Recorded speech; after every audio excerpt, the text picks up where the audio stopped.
Changing your password on YouTube Music is a straightforward process. Follow these steps to securely update your password. Step 1. Open YouTube Music. Launch the YouTube Music app on your device or visit the YouTube Music website in your web browser. Step 2. Sign in.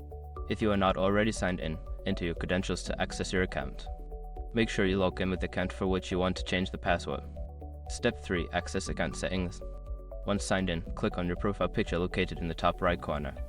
From the drop-down menu, select Settings to access your account settings. Step 4. Go to Security Settings.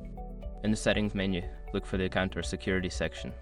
Click on it to find options related to your account security, including password management. Step 5. Change password. Select the option to change your password. You will be prompted to enter your current password followed by your new password. Make sure to choose a strong password, then save the changes. After completing these steps, your YouTube Music password will be updated.